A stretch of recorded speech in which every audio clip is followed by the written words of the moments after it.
Bonjour, ici Bruno Tremblay pour le RPG A Day 2018.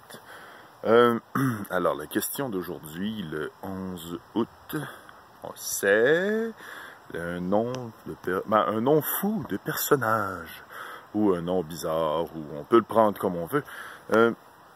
Moi, j'ai la fâcheuse habitude de pas noter les noms des personnages des autres, alors je me rappelle seulement des noms des personnages, de mes personnages. J'ai un top 3. En troisième position, j'ai Xavier Icar Clauston. Moi, j'adore cacher des noms ou des références dans mes noms de personnages. Fait que Xavier Icar Clauston, c'est X-I-C-L-R, Xiclair, que j'ai parlé dans une autre vidéo.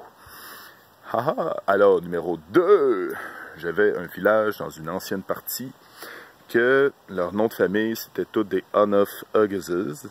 Fait qu'on trouvait ça ben drôle, puis c'était un peu absurde, mais c'était tous les noms. Le maire du village, c'était genre Jack Onof Huggses.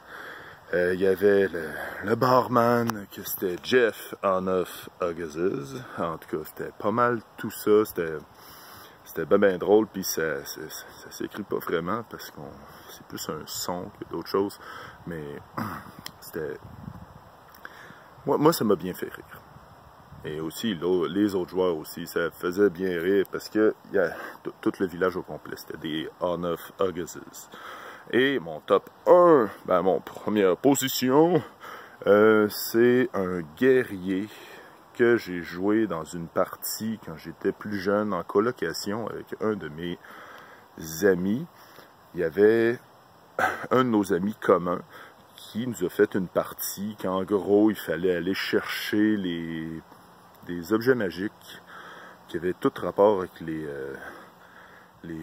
signes du zodiaque. Fait que, en tout cas, il y en avait qui avaient des bonus de force, en tout cas, si on les portait, si on les combinait ensemble, c'était d'autres bonus qu'il y avait, puis en tout cas, c'était super bon comme partie. La partie, à un moment donné, elle est morte, puis on l'a pas continué, mais mon nom de personnage, son prénom, c'était Ed, et le nom de famille, c'était Wardrukoyat Komeltarisaniaker. Est-ce que je suis capable de le dire plusieurs fois de fil? Mais bien sûr. Ed Wardrukoyat Komeltarisaniaker. En gros, c'est le nom de son père, c'était Ruk Oyat Komeltarisaniaker. Le nom de son grand-père, c'était Atem Komeltarisaniaker. Et ainsi de suite. C'était tout le temps le nom de son père. C'est une accumulation de plein de noms ensemble qui donnait ce nom-là au complet. Bien sûr, c'était plus facile de seulement l'appeler Ed, mais il adorait quand même son nom de famille qui était Wardrukoyat Komeltarisaniaker. Alors, en vous souhaitant une excellente fin de journée, et bon, je pense déjà à la question de demain. Bye!